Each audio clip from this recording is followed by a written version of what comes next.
Barron Hill, I think, is a lot more comfortable spending more money than we bring in. Let's get back to basics, ladies and gentlemen. I studied some economics at the University of Chicago years ago. I don't bring that up to indicate that I'm smarter than anybody else. There are a whole lot of smart people in this room. Maybe that's an argument for term limits. We've got a deep bench in this country.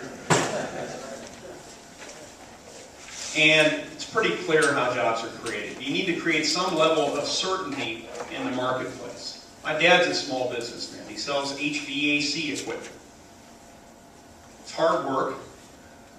He's done all right over the years through a whole lot of hard work. But one of the things my dad always emphasized to me growing up is son, before I make any investment, I need to know what my expected return on investment is going to be, what my costs are going to be.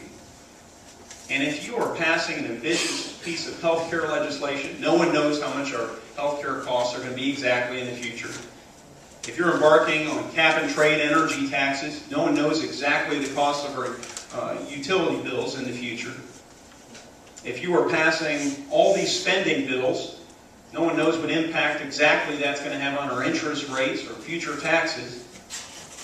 Ladies and gentlemen, this is an absolute disaster. You could not concoct a more anti-job agenda than we've seen in Washington right now.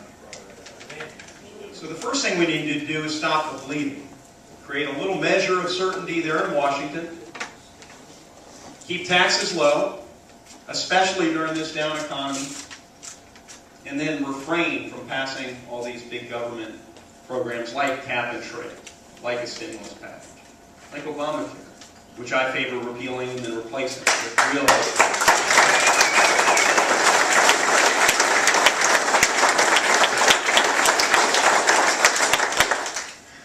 This has been an exhausting effort in so many ways, inspiring, because I meet with people like you, I hear your concerns, and so many of you are stepping up. But I got back in this morning at 2 a.m.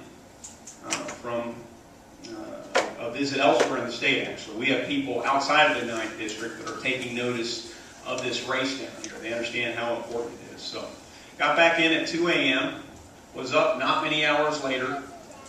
I had an engagement in Bloomington, then in French Lick, spent much of the day in Paoli.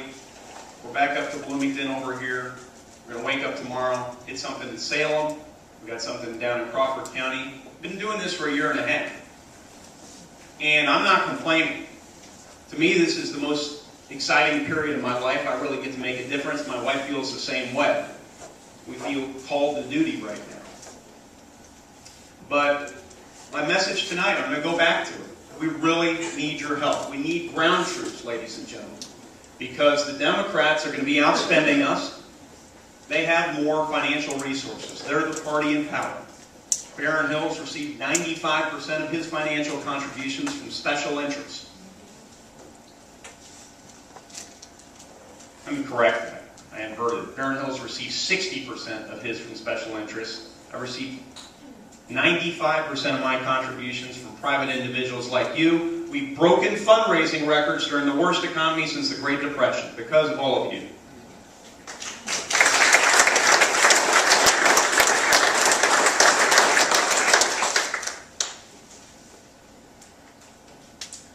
Thank you very much for all of your help. We're going to make it through this thing.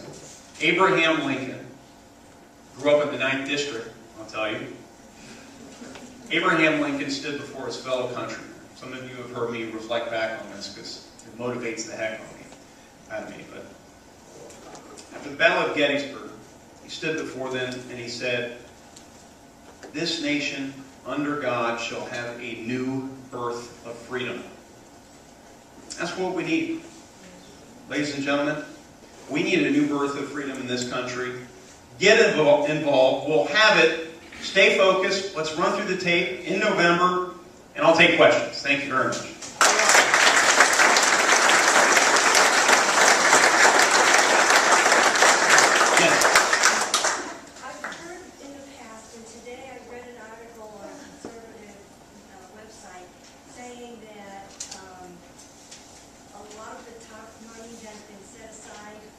Democrats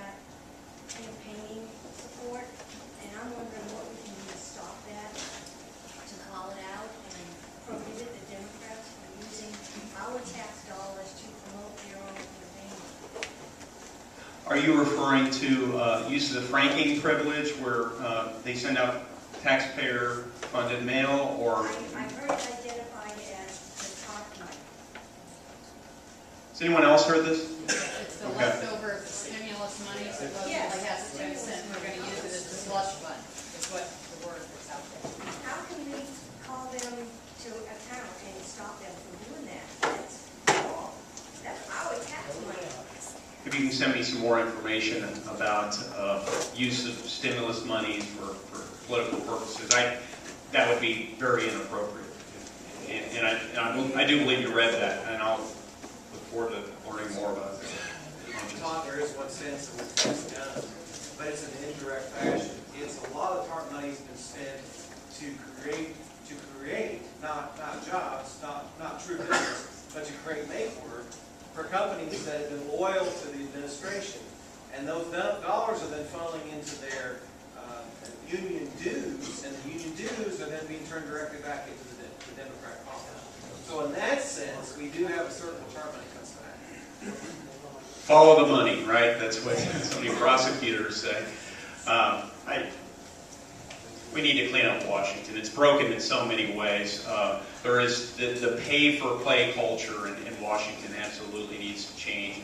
We see it from earmarks to our tax code, where there are all sorts of sweetheart carve-outs in our tax code. Various perks that members of Congress enjoy and the rest of us do not. We need to put the kibosh on all of this stuff because we're going to have to make some decisions here. Some decisions about what we do about this debt, some decisions about the level of spending we continue to incur as we head into the future, and that requires a measure of trust in our political class, if you let us call it that. It should be a government by we the people. We should not have two distinct classes here.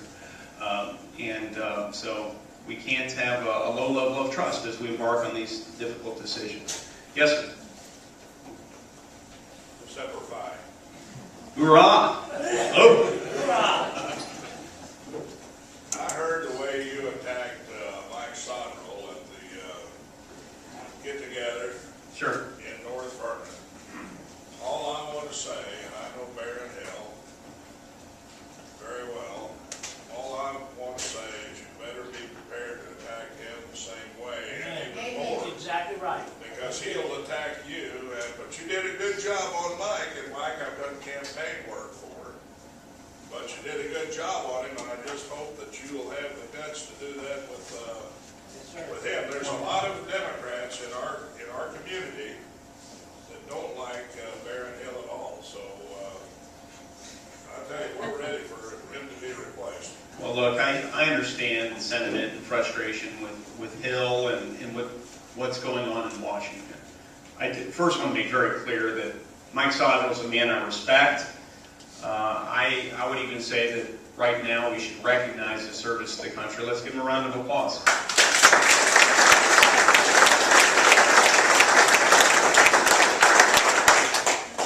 It was a spirit. I didn't say that because. Yeah, I know. I know why you said it, sir.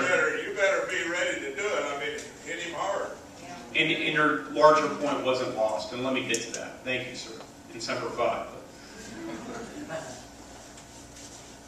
We had a very spirited primary debate. It's because I share some pretty strong convictions with so many people in this room. I mean, I really felt as if our Republican Party lost its way in recent years, and I tried to make all my criticisms, though pretty pointed, based on the issues, but I really don't want to revisit that. Baron Hill, since I don't have a voting record, is going to be pretty hard-pressed to criticize my voting record. Instead, what we have seen are gross distortions of my positions on all manner of things. Let me be real clear right here, right now. We need to preserve Social Security for our seniors and those approaching retirement, ensure they get every red cent they have ever been promised, and we need to ensure that that program remains sustainable as we head into the future. People like Baron Hill and Nancy Pelosi are undermining vital government services and programs because they're spending